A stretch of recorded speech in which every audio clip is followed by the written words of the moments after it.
নমস্কার বন্ধুরা, tasty dishes by Ruma চ্যানেলে আপনাদের সকলকে স্বাগত জানাই। আজকে আমি যে নিরামিষ রেসিপিটি আপনাদের সঙ্গে শেয়ার করতে চলেছি, এই একটি পদ দিয়ে কিন্তু পুরো ভাত খাওয়া হয়ে যাবে। আজকে আমার রেসিপি ছানা আলুর বড়ার রসা।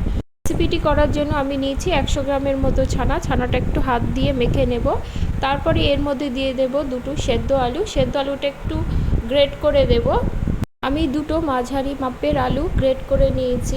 এবার আমি এর মধ্যে দিয়ে দেব হলুদ, নুন, অল্প পরিমাণে চিনি, আর দেব লঙ্কার গুঁড়ো এবং হাফ চামচেরও একটু কম দেব গরম মশলার গুঁড়ো, অল্প একটু আদা পেস্টও দিয়ে দেব। দিয়ে সব উপকরণ কিন্তু ভালো করে মেখে নেব।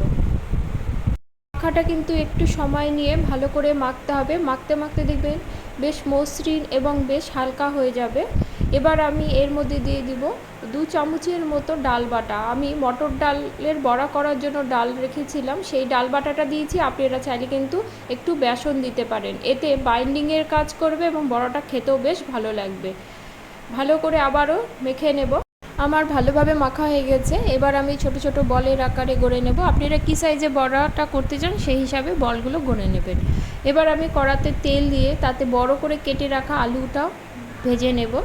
আলুটা ভাজার সময় আমি অল্প নুন আর হলুদ যোগ করেছিলাম। আলুটা ভাজা হয়ে গেলে এবার ওই তেলেই আমি দিয়ে দেব বড়াগুলো। আমি একবারে দেব না, দুবারে ভাজবো। বড়াটা কিন্তু খুব সফট থাকে, সুতরাং ভাজার সময় খুব সাবধানে ভাজতে হবে।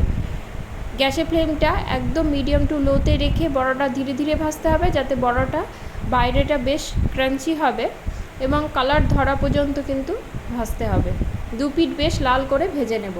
আমার আলুর বড়াগুলো দেখুন কি সুন্দর হয়েছে, দু পিঠ বেশ লাল হয়ে গেছে।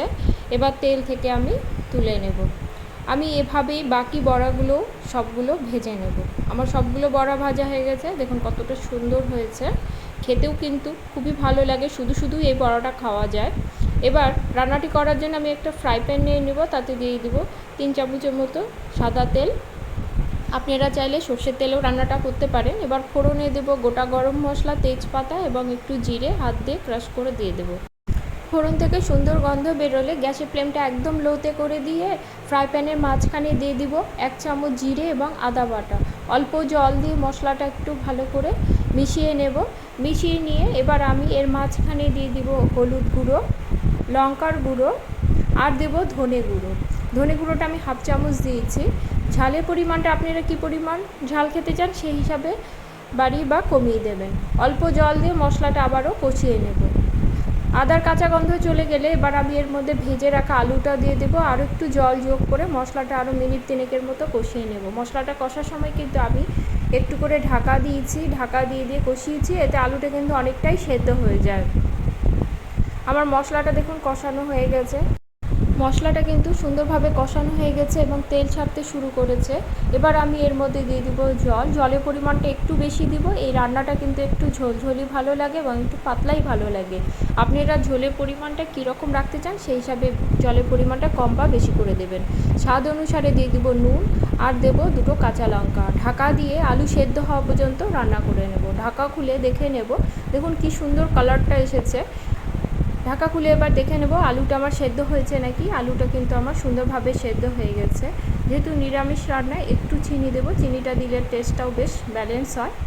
এবার আমি এর মধ্যে ভেজে রাখা আলুর কোপ্তাগুলো দিয়ে দেবো। কোপ্তাগুলো দিয়ে কিন্তু আর বেশি সময় লাগবে না রান্নাটা হতে। আর 5 মিনিটের মতো ঢাকা দিয়ে রান্না করে নিলেই কিন্তু এই তরকারিটি রেডি হয়ে যাবে। 5 মিনিট পরে ঢাকা খুলে দেখে নেব, দেখুন ঝোলের কালারটা কতটা সুন্দর হয়েছে আর কোপ্তাগুলো কতটা ফুলে উঠেছে। কী পরিমাণ সফট হয়েছে সেটা আমি হাত দিয়ে আপনাকে একটু দেখিয়ে দিচ্ছি। দেখুন কতটা সফট হয়েছে, স্পঞ্জি হয়েছে। এবার গ্যাসের ফ্লেমটা একদম লোতে করে দেব। চামচের মতো গরম মশলা বাটা দিয়ে দেব। আমার গুঁড়ো ছিল না তাই আমি বাটা দিয়েছি, আপনারা কিন্তু গুঁড়ো ব্যবহার করতে পারেন। গ্যাসের ফ্লেমটা একদম লোতে থাকবে। এবার এর মধ্যে 1 চামচ ঘি দিয়ে গ্যাসের ফ্লেমটা আমি অফ করে দেব। আজকে আমার এই নিরামিষ রেসিপিটি আপনাদের যদি ভালো লেগে থাকে তাহলে লাইক কমেন্ট করবেন এবং সাবস্ক্রাইব করে পাশে থাকবেন। আমার ভিডিওর নোটিফিকেশান পেতে বেল আইকন কিন্তু অবশ্যই প্রেস করবেন। আমার রান্নাটি কমপ্লিট, এবার পরিবেশনের পালা। আজ তাহলে এই পর্যন্তই, দেখা হবে পরের কোনো রেসিপি নিয়ে। সকলে ভালো থাকবেন, ধন্যবাদ সকলকে।